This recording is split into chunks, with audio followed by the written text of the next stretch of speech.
की एंट्री की चर्चा भी तेज हो गई है। पार्टी नेताओं का मानना है कि निशांत राजनीति में आएंगे और जेडीयू को आगे बढ़ाएंगे। इसी को लेकर पटना में जेडीयू ऑफिस में पोस्टर लगाए गए हैं। तस्वीर आप देखिए इस पोस्टर के जरिए। बिहार की मांग सुन लीजिए नीतीश कुमार, इसमें साफ साफ लिखा हुआ है। ये देखिए आप, निशांत कुमार की पार्टी में शामिल होइए निशांत कुमार, इस तरह के डिमांड वाले पोस्टर लगाए जा रहे हैं।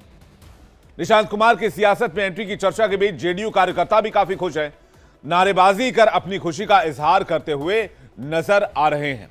ये देखिए तस्वीरें, किस तरह से नीतीश के बेटे की एंट्री कराने की मांग एक तरह से की जा रही। दरअसल बिहार विधानसभा चुनाव से पहले सीएम नीतीश कुमार के बेटे निशांत कुमार की राजनीति में एंट्री को लेकर सियासी हलचल कुछ दिनों से देखी जा रही है। थोड़ी दिन पहले हमारी आपकी जब बातचीत हुई थी तो हमने इस खबर के बारे में उस समय के डेवलपमेंट्स आपको बताए थे, लेकिन जैसे जैसे चुनाव करीब आ रहे हैं बिहार के, वैसे वैसे लग रहा है ये मांग और जोर पकड़ेगी, या फिर इस मांग को जोर पकड़वाया जा रहा है जिससे कि निशांत की एंट्री करवाई जा सके। मामला थोड़ा पेचीदा है। होली के बाद ये मांग और तूल पकड़ने लगी। 9 साल बाद सीएम हाउस में होली मिलन समारोह का आयोजन किया गया। इस समारोह में जेडीयू के सभी बड़े नेता और सीनियर नेता शामिल हुए। खास बात यह थी कि सीएम के बेटे निशांत कुमार पहली बार जेडीयू नेताओं से मिले और पब्लिकली होली खेलते नजर आए। ये तस्वीर आप देखिए जरा फुल स्क्रीन। इससे पहले पटना ऑफिस के बाहर पार्टी कार्यकर्ताओं की ओर से निशांत कुमार को सियासत में लाने वाले मांग वाले पोस्टर भी लगाए गए थे, लेकिन निशांत कुमार जिस तरह से होली मिलन समारोह में आते हैं और जिस तरह से नेताओं से मिलते हैं, उससे कहीं ना कहीं इस बात को बल मिलता है कि निशांत कुमार की एंट्री जेडीयू में जल्द हो सकती है। निशांत कुमार को लेकर भले ही सियासी कयास लगाए जा रहे हों, लेकिन उनकी तरफ से राजनीति में एंट्री को लेकर कुछ नहीं कहा गया है। निशांत कुमार ने अब तक सक्रिय राजनीति में आने को लेकर कोई आधिकारिक बयान नहीं दिया है, लेकिन इन पोस्टरों से निशांत की राजनीति में आने पर चर्चा जोरों पर है। निशांत कुमार पहले ये कह चुके हैं कि वो अपने पिता नीतीश कुमार को फिर से मुख्यमंत्री बनना देखना चाहते हैं।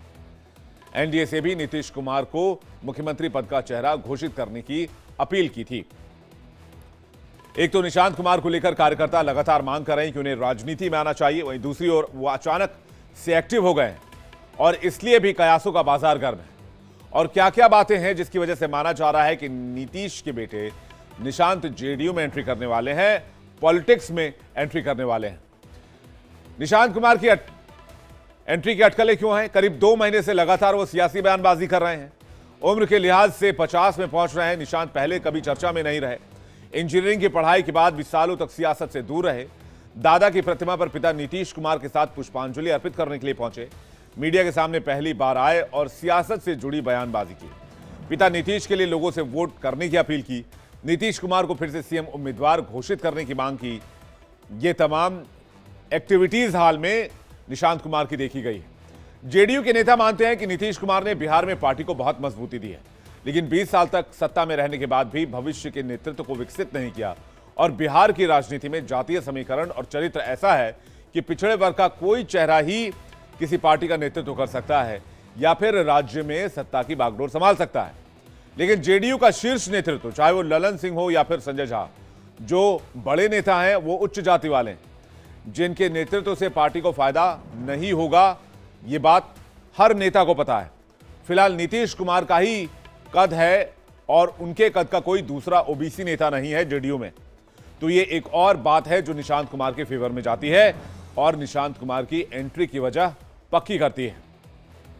लेकिन जेडीयू को निशांत कुमार की कितनी जरूरत है? वो इसलिए क्योंकि जेडीयू में अन्य पिछड़ा वर्ग और अत्यंत पिछड़ा वर्ग का नेतृत्व नहीं है। नीतीश के बाद पार्टी का भविष्य क्या होगा, इसकी चिंता है। निशांत के आने से दूसरी रीजनल पार्टियों की राह पर चल सकती है ये पार्टी। निशांत कुमार के पार्टी में होने से कार्यकर्ताओं को एक नेता मिलेगा और कार्यकर्ताओं को बल भी मिलेगा। साथ ही साथ